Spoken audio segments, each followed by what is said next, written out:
Hello! నమస్తే అండి. నేను మీ రచనా వరకు welcome to federal Telangana. So, ఈరోజు మనతో స్పెషల్ గెస్ట్‌గా వారాల ఆనంద్ గారున్నారు. ఆయనతో ఈరోజు ఇంటర్వ్యూ చేయడానికి ఒక ప్రత్యేక కారణం ఉంది. వారాల ఆనంద్ గారు కవి, రచయిత, సినీ విమర్శకులు. దీంతో పాటు ముఖ్యంగా ఆర్ట్ ఫిల్మ్స్ మీద పారలెల్ మూవీ మూవ్‌మెంట్ ఏదైతే వచ్చిందో దానిలో చురుగ్గా ప్రధాన పాత్ర పోషించారు. డాక్యుమెంటరీ ఫిల్మ్స్ చేశారు. సో, ఈ క్రమంలో సాహితీవేత్తగా ఆయన తన 'త్రివేణి' అనేటువంటి 25వ కవితా సంపుటిని ఒక వినూత్న పద్ధతిలో ఆవిష్కరించారు. అంటే తను చదివిన స్కూల్‌కి వెళ్ళడం, అక్కడున్న పిల్లలతో కమ్యూనికేట్ చేయడం.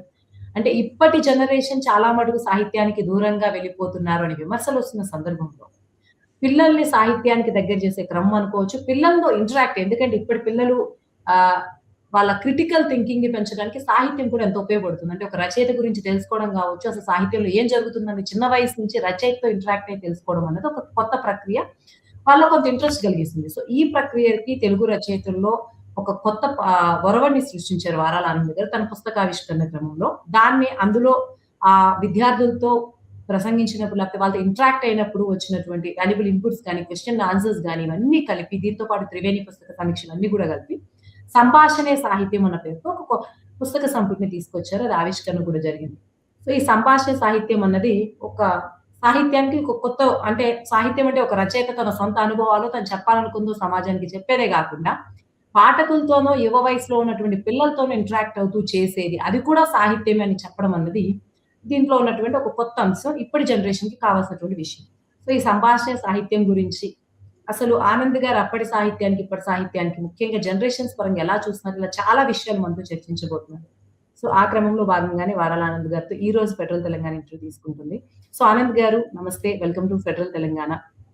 నమస్తే అండి. ముందు ఒక క్వెషన్‌తో స్టార్ట్ చేద్దాము. మీ 'సంభాషణే సాహిత్యం' అన్న పుస్తకం తీసుకొచ్చారు. సో, చాలా వరకు మీలాంటి సీనియర్ రైటర్ కవిత్వం రాసారు, విమర్శలు రాసారు, అన్నీ చేసిన తర్వాత పిల్లలతో ఇంటరాక్ట్ అయ్యింది మాత్రమే ఒక పుస్తకంగా తీసుకుంటే అంటే సంభాషణే సాహిత్యం అని అర్థమైపోతుంది. సంభాషణలే దాంట్లో ఉంటాయని. సో, అంత దాన్ని ఒక పుస్తకం తీసుకొచ్చేంతగా స్పెషల్‌గా ఏముందని మీకనిపించింది? దీన్ని మీరెలా చూస్తున్నారు? అంటే ఆ ప్రాసెస్ చేసే క్రమంలో, ఇంటరాక్ట్ అయ్యే క్రమంలో మీరు అప్పటి జనరేషన్ వాళ్ళు ఎలా ఇంటరాక్ట్ అయ్యారు? ఇప్పటి పిల్లలు జెన్‌జీ అనంగానే వీళ్ళు ఈ సాహిత్యానికి దూరంగా ఉంటారు. ఏం అబ్జర్వ్ చేశారు? మిమ్మల్ని ఎంత ఇగ్నైట్ చేస్తే మీరు ఈ పాయింట్ వరకొచ్చి దాన్ని పబ్లిష్ చేశారు? ఆ వెనకున్నదంతా ఒకసారి వీక్షకుల కోసం చెప్పండి. Thank you very much. నిజానికి సంభాషణ సాహిత్యం అన్నప్పుడు మొట్టమొదట మిత్రుల నుంచి కొంచెం ఆబ్జెక్షన్ వచ్చింది. ఆబ్జెక్షన్ అంటే కామెంట్స్ వచ్చాయి. ఈ సంభాషణ ఎట్లా కవిత్వం అవుతుంది? మాట్లాడుకోవడం అవుతుందా? It will be dialogue. అది సాహిత్యం ఎట్లా అవుతుంది అంటే, నేనేమనుకున్నానంటే ఈ సంభాషణ సాహిత్యం అని పేరు పెట్టడంలోనే నా ఉద్దేశం ఏంటంటే, కవి, రచయిత లేదా ఏ సృజనకారుడైనా సరే తనతో తాను మాట్లాడుకుంటాడు. తన ఎదుటి వాళ్ళతో మాట్లాడతాడు. సమాజంతో మాట్లాడతాడు. ఇదంతా కూడా ఇరుపక్షాల నుంచి వచ్చేటువంటి సంభాషణే. ఈ సంభాషణే కవిత్వం అంటున్నాను. ఎందుకంటే ఒక పోయిట్ అనేవాడు ఎక్కడో ఆకాశం నుంచి ఊడిపడాడు. ఆయన ఆలోచనలు కూడా ఆకాశం నుంచి ఊడిపడతాయని అనుకోవడానికి లేదు. తనను తాను అంతర్మథనం చేసుకొని తను చూసినా, తాను విన్నా, తను చదివినా అనేక అంశాలని తనలో ఇమిడ్చుకొని తను భావప్రాప్తి పొంది ఆ భావాన్ని వ్యక్తీకరించే క్రమంలో వ్యక్తీకరణ మాత్రమే ఏ కళా ప్రదర్శన అయినా కూడా అది ఆర్ట్ కావచ్చు, పెయింటింగ్ కావచ్చు, డాన్స్ కావచ్చు, మ్యూజిక్ కావచ్చు, ఏదైనా కూడా ఒక వ్యక్తి కళాకారుడు వ్యక్తం చేసే భావమే ఆ కళారూపం అని నేను భావిస్తాను. అందుకే పిల్లలతో చేసినటువంటి ఈ సంభాషణ ఏదైతుందో దీన్నే ముఖాముఖి అని కూడా అనవచ్చు. ముఖాముఖి అనడానికి ఈ సంభాషణ సాహిత్యం అనడానికి ఒక చిన్న తేడా నేను అనుకున్నాను.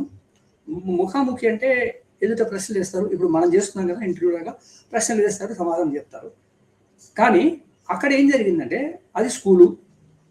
నేను 6th 7th అంటే 1967, 68 50 ఏళ్ళ క్రితం 50 ఏళ్ళ పైగా చదివినటువంటి ఆ స్కూల్కి వెళ్ళడం, ఆ స్కూల్ అప్పటి స్కూల్కి ఇప్పటి స్కూల్కి ఆ బిల్డింగ్కి మిగతా వాటికి తేడా కలగడం చూడడం, పిల్లల్లో తేడా ఉంది, టీచర్స్లో తేడా ఉంది, స్కూల్లో తేడా ఉంది. పైగా పిల్లలతో మాట్లాడుతున్నప్పుడు ఆ పిల్లలు వేసిన ప్రశ్నలు, పిల్లలు అడిగిన విషయాల గురించి ఆలోచిస్తే నిజంగా ఇదంతా నేను ఊహించిందేనా? ఈ పిల్లల నుంచి ఇది ఆశించామా? అసలు పిల్లల్లో ఇవాళ ఎక్కడైతే అసలు పిల్లలు చదవట్లేదు, పిల్లలు కేవలం చూస్తూ ఉన్నారు. టీవీ చూస్తున్నారు, సెల్ ఫోన్ చూస్తున్నారు, కంప్యూటర్ చూస్తున్నారు, ల్యాప్టాప్ చూస్తున్నారు, ట్యాబ్లు చూస్తున్నారు. చూడడమే అలవాటైన ఈ క్రమంలో ఆ చూడడం ఎక్కడి దాకా పోయిందంటే రీల్స్ చూడడం అనేదే ఇవాళ ప్రధానమైనటువంటి వ్యాపకంగా తయారైన కాలంలో అంటే యాక్చువల్గా నా ఉద్దేశం ఏంటంటే ఈ సాహిత్యం అనేది ఏదో కళలు అనేది పిల్లలకి చెప్పాల్సిన అవసరం ఉందండి. పిల్లల్లో నేను ఇందాక చెప్తున్నట్టుగా టీవీకి రీల్స్కి అలవాటైపోయి దాంతో వచ్చే పరిణామాల సంగతి ఒక రకంగా ఆలోచిస్తే, ఇంకోటి ఆలోచిస్తే ఆరోగ్యపరమైన సమస్యలు, వ్యక్తిత్వ సమస్యలు ఆలోచిస్తే, ఇంకోటి ఏంటంటే పిల్లలు ఎదుగుతున్న క్రమంలో ఒక కల్చరల్ హ్యూమన్ బీయింగ్గా, ఒక సాంస్కృతిక నేపథ్యం ఉన్న సాంస్కృతిక భూమిక ఉన్నటువంటి మనుషులుగా ఎదగడానికి ఖచ్చితంగా ఏదో ఒక కళారూపం అనే పరిచయం అనేది ఉండాలి పిల్లలకి. అట్లా ఉన్న వాళ్ళే సక్సెస్ఫుల్గా ఉంటారు జీవితంలో అని నేను నమ్ముతానండి. కేవలం డబ్బులు సంపాదించడం, సుఖంగా ఉండడం, కార్లు కొనుక్కోవడం, ఏదో దాంతో మనిషి సంపూర్ణమైన మానవుడు అవుతాడని నేను అనుకోను. కాబట్టి ఏదో ఒక కళారూపంతో పిల్లలకి పరిచయం ఉండాలి అనే ఉద్దేశం ఒకటి.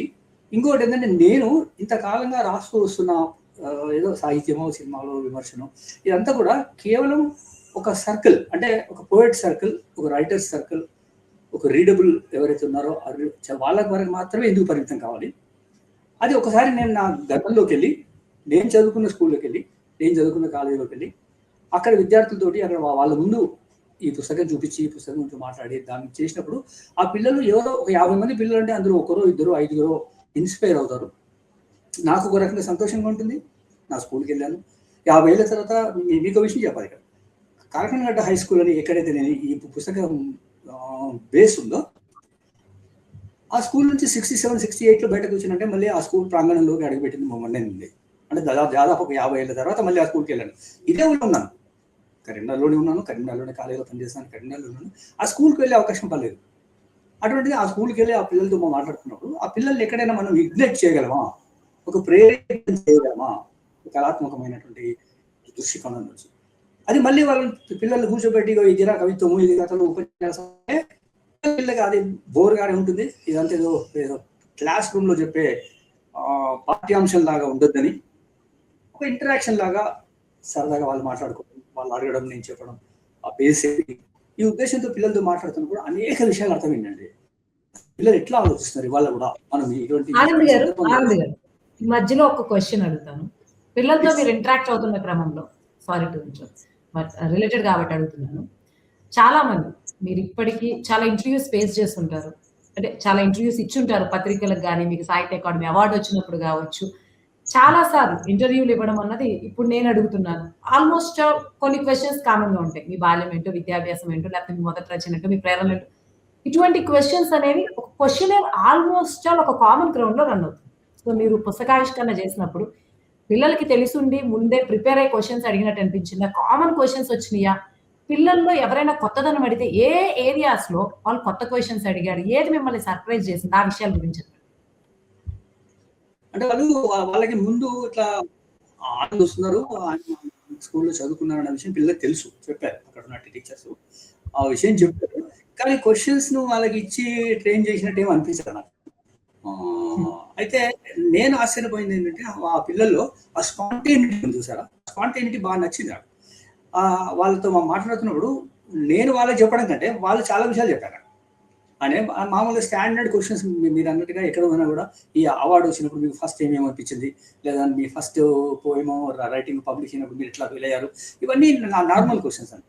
దానికి నేను ఈ క్వశ్చన్కే ఒక అమ్మాయి అడిగిన క్వశ్చన్ ఏంటంటే, మీరు మీ శ్రీరాములో ఎప్పుడో రాసిన మొట్టమొదటి రచనకి ప్రశంస ఎవరి నుంచి వచ్చిందని అడిగారు. నేను ఒకసారి ఊహించలే ఆ ప్రశ్న. ఎవరు మీ రైటింగ్ ని మొట్టమొదటిసారిగా అప్రిషియేట్ చేశారు అని అడిగినారు. ఆ అమ్మాయి అడిగితే నేను ఒక క్షణం అట్లా స్తబ్దంగా అయిపోయాను. అందరు నా వైపు చూస్తున్నారు. నాకు ఎందుకో కొంచెం సరదాగా అనిపించి, ప్రశంసింది ఎవరమ్మా, నేనే అన్నాను. అందరు ఒకసారి గొల్లు నవ్వారు. అంటే మన సాటిస్ఫాక్షన్ మనకు మొదలు రావాలి, మనకు రాసింది మనం చేసింది మనకు నచ్చాలి, అప్పుడు కదా మిగతా వాళ్ళ రియాక్షన్ ఆలోచిస్తాము. అందుకే ఫస్ట్ ప్రశంసించుకున్నది నేను రాయగలిగాను, ఏదో ఒక వాక్యం అని నన్ను నేను శభాష్ అనుకున్నాను అని చెప్పాను. అది వాళ్ళకి సరదాగా అనిపించింది, కొంచెం ఇంట్రెస్టింగ్గా కూడా. అటువంటి క్వశ్చన్స్ చాలానే వేశారు వాళ్ళు డైరెక్ట్గా. అట్లాగే ప్రధానంగా మీరు ఇక్కడ 50 ఏళ్ల క్రితం చదువుకున్నప్పుడు అప్పుడు టీచర్లు ఇంకా మీకు గుర్తున్నారా, వాళ్ళు ఎవరు మిమ్మల్ని ఇన్ఫ్లుయెన్స్ చేశారని ఒక ప్రశ్న అడిగారు. అది ఎంత రిలవెంట్ ఏంటంటే ఇవాళ వాళ్ళు 10వ తరగతి 9వ తరగతి చదువుతున్నప్పుడు వాళ్ళని ఇన్స్పైర్ చేస్తున్నటువంటి, ఇన్ఫ్లుయెన్స్ చేస్తున్నటువంటి టీచర్లకి 50 ఏళ్ళ క్రితం నేను చదువుకున్నప్పుడు నన్ను ఇన్ఫ్లుయెన్స్ చేసిన టీచర్లకు ఉన్నటువంటి తేడా కోసం అడిగారా, లేకుంటే కంపేర్ చేద్దామని అడిగారా? అదేంటో నాకు ఆశ్చర్యంగా అనిపించింది ఆ ప్రశ్న. అడిగితే నేను చెప్పాను, అప్పటి కాలం వేరు, అప్పుడు బ్లాక్ బోర్డ్ ఉండేది, అప్పుడు చాక్ పీస్ ఉండేది. మీకు తెలుసా చాక్ పీసు, డస్టర్ తెలుసా, ఇవన్నీ అడిగానండి. ఇప్పుడేమో మామూలు డిజిటల్ బోర్డు అంటున్నారు, కంప్యూటర్లో పాఠాలు చెప్తున్నారు. మెకానికల్గా అది చాలా తేడా వచ్చింది. కానీ సాహిత్యము, సైన్సు, మ్యాథమెటిక్స్ ఏ చదివిందో డెఫినెట్గా అప్పటికి ఇప్పటికీ అడ్వాన్స్ అయింది, కానీ ప్రాథమికంగా ఏం తేడా లేదు అని కూడా చెప్పానండి. పిల్లలు చాలా చాలా ఇంట్రెస్టింగ్ మాట్లాడారండి. నేను అనుకోలేదు, భయపడతారు, మాట్లాడరేమో, అంత ఓపెన్గా ఉండరేమో అనుకున్నాను. కానీ అది ఉందండి, బాగా తేడా ఇందులో. ఆనంద్ గారు, ఇంకొకటి సంభాషణ సాహిత్యంలో ఈ క్వశ్చన్స్ కాకుండా ఈ ప్రక్రియని మీరు ఎలా ఫీల్ అయ్యారు? అంటే మీరు కరీంనగర్‌లో అక్కడ పిల్లల్ని చూసారు. మీ చుట్టూ ఆ జనరేషన్, ఎందుకంటే మీరు చదువుకున్నప్పుడు అంతా ఇంక ఇప్పుడు రచయితగా మీరు ఈ ఫేజ్ ఆఫ్ లైఫ్‌లో మిమ్మల్ని మీరు చైల్డ్‌హుడ్‌లో చూసుకున్నప్పుడు మిమ్మల్ని మీరు మీతో కాంటెంపరరీగా ఉన్నప్పుడు అప్పటి ఆ జనరేషన్ పిల్లల్ని ఇప్పటి జనరేషన్ చూసినప్పుడు చాలా చేంజెస్ వచ్చినాయని అందరూ చెప్తూ ఉంటారు. సో ఒక రచయితగా మీ అబ్జర్వేషన్స్ ఏంటి? అప్పటికి ఇప్పటికి వచ్చిన పిల్లల్లో వచ్చిన అబ్జర్వేషన్ మీరు ఇంటరాక్ట్ అయిన వరకు తీసుకుంటే ఏం బేసిక్ అండ్ క్రిటికల్ అబ్జర్వేషన్స్ మీరు అబ్జర్వ్ చేశారు? బేసిక్ అబ్జర్వేషన్స్ ఏంటంటే, నేను మీకు తెలుసు అనుకుంటే, నేను ఒక కాలేజీలో పనిచేశానండి. దాదాపు 36 ఇయర్స్ కాలేజెస్లో పనిచేశాను. అంటే ఆ 36 ఇయర్స్ కూడా నా చుట్టూరా పుస్తకాలు, పిల్లలు, ఆ లోపలనే ఉన్నాను. దానికంటే ముందు యాజ్ ఎ స్టూడెంట్ స్కూల్లో చదివాం, కాలేజీలో చదివాం, యూనివర్సిటీ స్టడీస్కి వెళ్ళాం. అంటే నేను చదువుకున్న సమయం ఒక పీరియడ్, నేను కాలేజీలో పనిచేసిన పీరియడ్ ఒక పీరియడ్, ఇవాళ పోస్ట్ రిటైర్మెంట్ పిల్లల దగ్గరికి వెళ్ళిన పీరియడ్ ఒక పీరియడ్ అండి. ఈ 3 పీరియడ్స్గా నేను చూసిన తేడాలను కొంచెం చెప్తానండి. మేము చదువుకున్న కాలంలో, స్కూల్లో చదువుకున్న కాలంలో ఏంటంటే, మా టీచర్స్ బాగా ఇన్ఫ్లుయెన్స్ చేసేవాళ్ళు అండి. అంటే కోప్పడేవారు, కొట్టేవాళ్ళు, డస్టర్తో కొట్టిన సందర్భాలు ఉన్నాయి. చాలా చాలా అప్పుడు ఏంటంటే క్రమశిక్షణ, సిన్సియారిటీ, ఇవన్నీ ముఖ్యము. మన జీవితంలో సక్సెస్ కావాలంటే మనం ఎంత సిస్టమేటిక్గా, ఎంత చదివితే సిస్టమేటిక్గా మనం రాయగలిగితే, ఎన్ని మార్కులు అంటే మా మార్కుల కంటే ఎక్కువ ఎంత నేర్చుకోగలిగితే అంత ఎదుగుతారా అని చెప్పేవాళ్ళు. అది మా కాలేజీ, మా స్కూల్లో వస్తుంది. మేము కాలేజీకి వచ్చేసరికల్లా, యూనివర్సిటీకి వచ్చేసరికల్లా విద్యార్థి లోకంలో ఒక చైతన్యం మొదలైందండి. అంటే ఒక సామాజిక చైతన్యము, ఒక రెవల్యూషనరీ చైతన్యము, ఒక సమాజంలో ఉన్నటువంటి అంతరాలు, differences, caste differences, status difference, ఇవన్నీ అర్థం కావడం మొదలైందండి. ఆ తరంలో 2 వర్గాలు ఉండేది విద్యార్థులు. ఒకటి చాలా ప్రోగ్రెసివ్ సెక్టర్ ఉండేది, ఒకటి కొంచెం రైటిస్ట్ సెక్టర్ ఉండేది.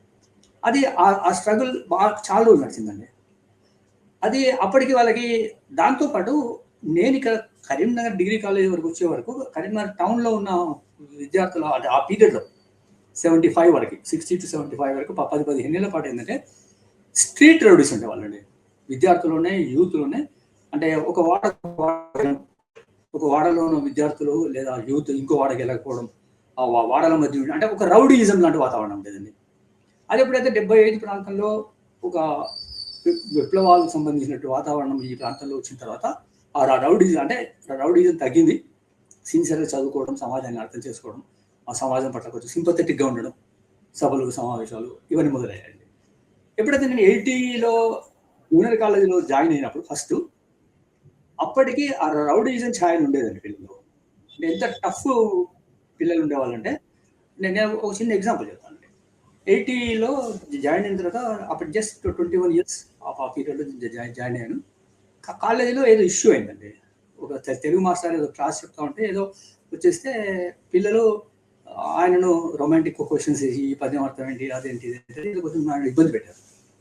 ఆ విషయం వచ్చినప్పుడు నేను వాళ్ళతో మాట్లాడాను పిల్లలతో. అరే ఏంట్రా భయ్, ఇట్లా కాదు, మీరు మొదలు చదవండి, నేర్చుకోండి, సార్ చెప్పేది వినండి అనేది మాట్లాడి వచ్చేసాను.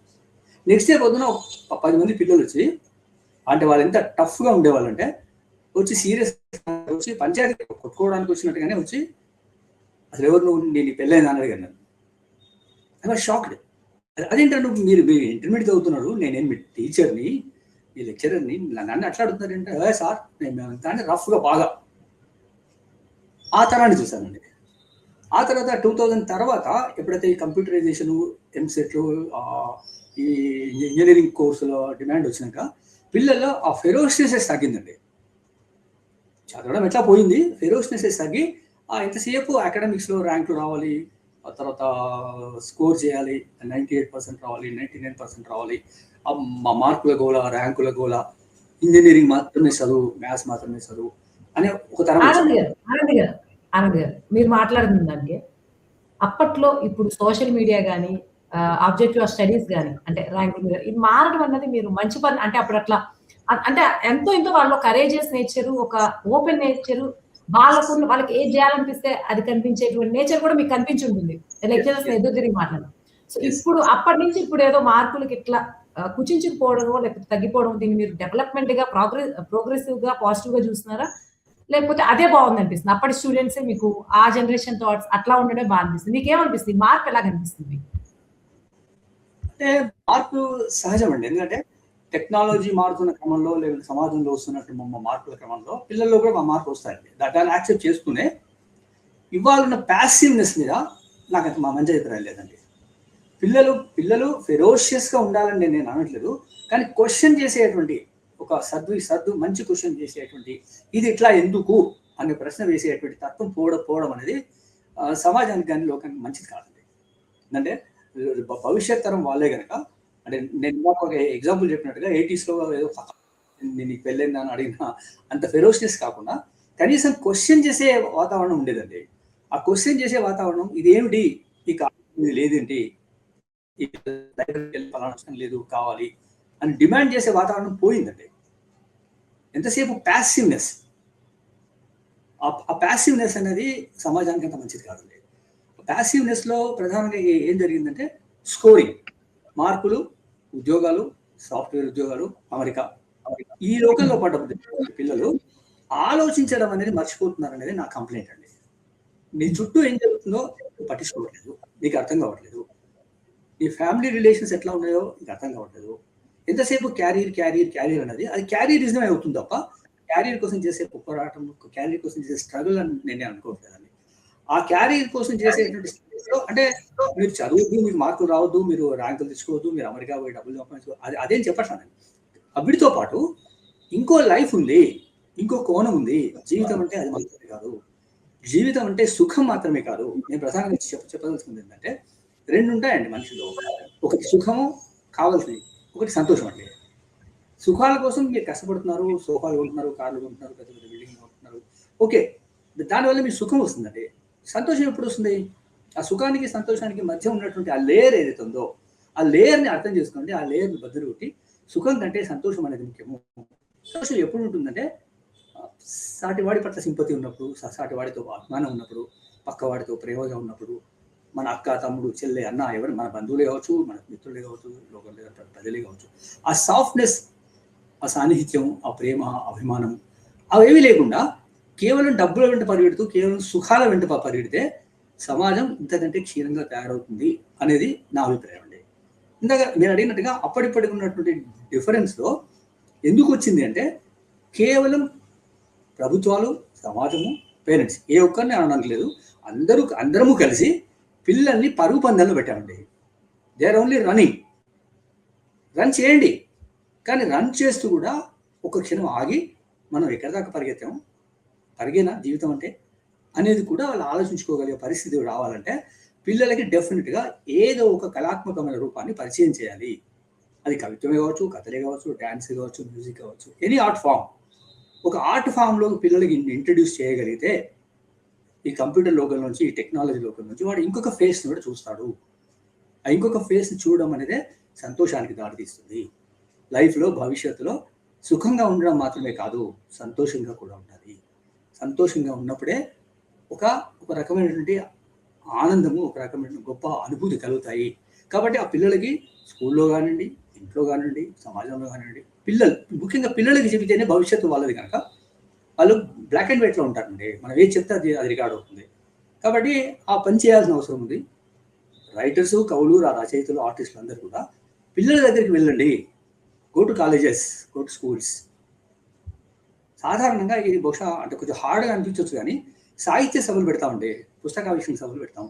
ఏం చేస్తాము? పుస్తకం ఆవిష్కరిస్తాం, నా పుస్తకం అనుకోండి, నన్ను పొగుడుతారు, శాల్వాలు కలుపుతారు, మెమెంటోలు ఇస్తారు.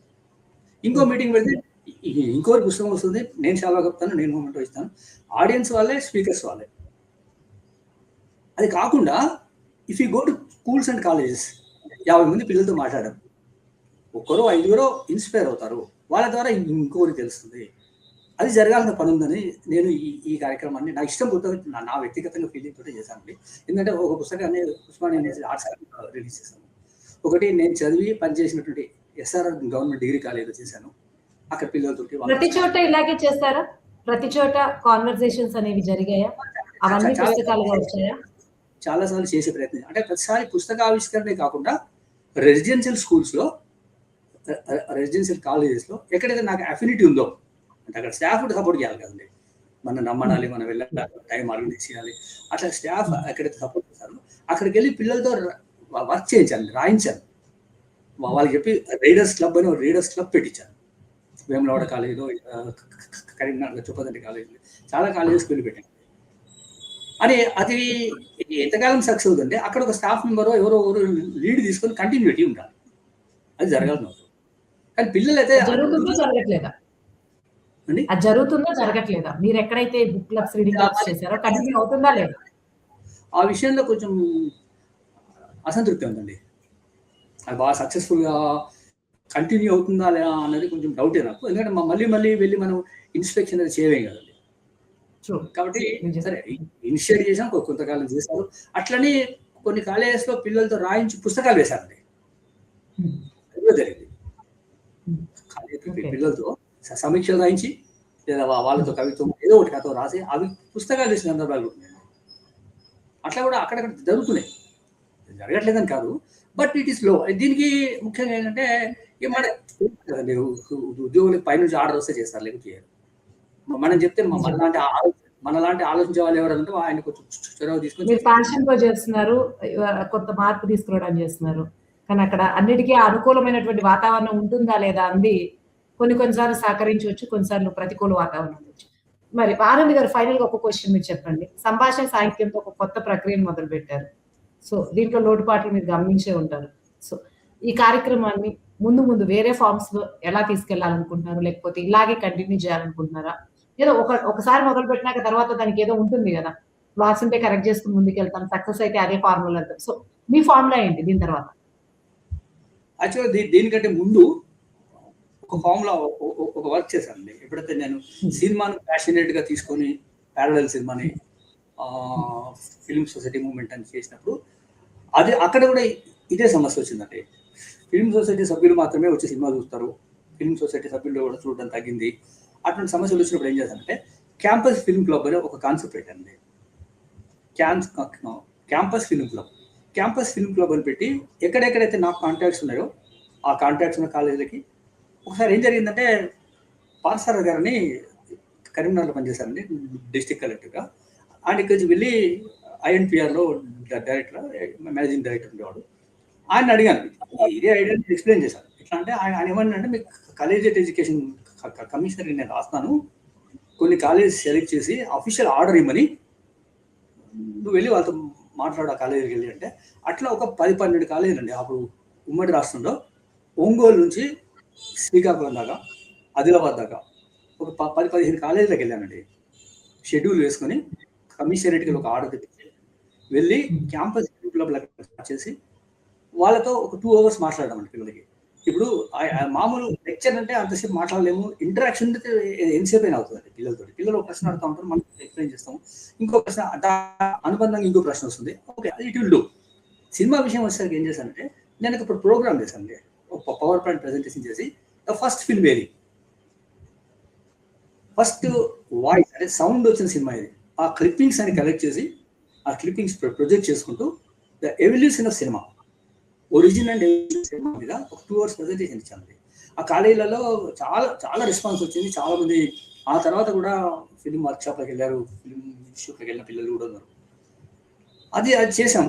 ఆ తర్వాత అది కూడా ఇంత సేమ్, ఎక్కడ ఇంట్రెస్ట్ ఉందో అక్కడ కంటిన్యూ అయింది, లేకపోతే కాలేదు. అది తర్వాత ఏ ఒక్కరో చేస్తే కాదండి, ఎవరో ఆనందో వెళ్ళానో మళ్ళీ ఎవరో చేస్తే కాదండి. అదొక టీం లాగా, ఒక మూమెంట్ లాగా, ఒక కల్చరల్ మూమెంట్ లాగా చేయగలిగితేనే అది సక్సెస్ అవుతుంది. దానికి సపోర్ట్ చేస్తే ఇన్ఫ్రాస్ట్రక్చర్ ఉండాలి, కాలేజీ స్టాఫ్ సపోర్ట్ చేయాలి, అది వస్తుంది. నా పాయింట్ ఏంటంటే పిల్లలలో ఎంతూజియాజం ఉందండి. నేను ఇందాక చెప్పినట్టుగా పోటీ, మార్కులు, ర్యాంకులు ఇవన్నీ ఉన్నప్పటికీ కూడా పిల్లలలో ఇంకా ఈస్థెటిక్ సెన్స్ ఉందండి. అది కాదనడం లేదు సత్యం. ఆ ఈస్థెటిక్ సెన్స్ని మనం టచ్ చేయగలగాలి. మనం టచ్ చేయగలిగినప్పుడు స్కూలు, కాలేజ్ అన్ని స్థాయిలో ఉన్న పిల్లలలో ఆ క్రియేటివ్ అర్జ్ అనేది ఉంది సార్. ఆ క్రియేటివ్ అర్జ్ అనేది బయటకు వస్తుంది. ఆ క్రియేటివ్ ఎక్సలెన్స్ కూడా వచ్చే అవకాశం. అటువంటి క్రియేటివ్ అర్జ్ లేకుంటే రెండోలో ఉన్న ఆనందం అనేటోడు ఇన్ని పుస్తకాలు రాసి ఇదంతా చేయడు కదా. ఎవరో ఇన్ఫ్లుయెన్స్ చేశారు, ఎవరో ఒకరు ఇగ్నైట్ చేశారు, అంటించారు మంట.